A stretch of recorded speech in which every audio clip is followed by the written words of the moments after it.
Hello, hello, hello! Good morning! Ayun, sayo pa kay ko naghimuog panseten. Ang ulam ng bayanan. Panseten. Ayan, panseten. Mayroon tayong pansit canton ngayong umaga. Lagyan natin ng bihon-bihon. Yan, kaya ibog ko gahapon na inikaon-kaon o sutanghon niya. Nagpaibog sa FB. Nagpaibog siya doon sa kanyang nagpaibog-ibog siya doon sa kanyang vlog. Luto po ko eh. Then I have here, hinumula na nga, itlog mulog. Bihon. Ganahan mo ko bihon nga pure ranggid unta or sutanghon nga pure, but sayang man nga di na ko luto ng sobra. So, ayan, lagay natin si bihon ito.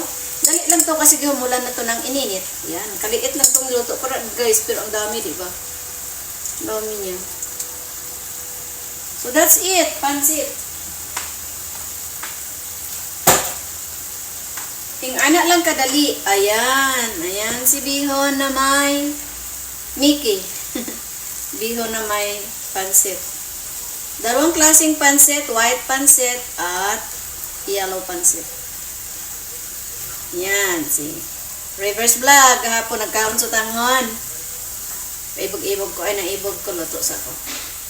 But I like sutanghon talaga. Kasi wala akong sutanghon ngayon. So ito, nakita ko bihon at yung isang pisngi ng bihon at isang kalahating pack ng parang 1/4 na lang. 1/4 pack ng pansit. Sabi ko, lutuin ko nga ito. Tapusin ko na. Yan. Dami na rin, oh. Yan, paiga lang natin. I like iga talaga, yung super iga na may oil. Tida-dida dang dang dang dang ding dang dang dang dang. Iwan, anong lasa niyan? Let's try ang bami ni Inday. It's a bami. Yan, bami. Masarap kung sutanghon tapos butangan konting pansit. Pero pwede rin pure sutanghon ang gusto ko talaga. Yep.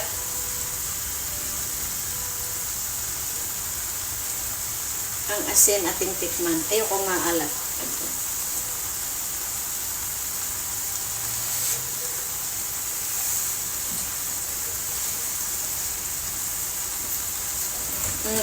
Okay na. Okay na naman.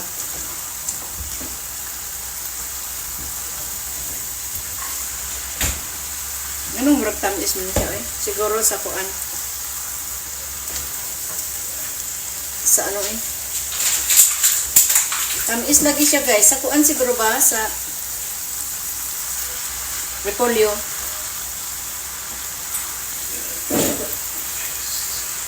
Ayan, anak lang ka-simple. Simple and quick.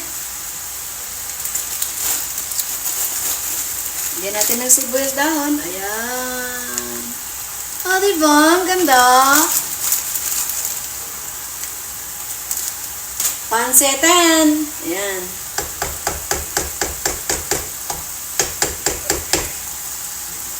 Okay. Loto na siya, guys. Loto na yan. Bye-bye. Mga una kita.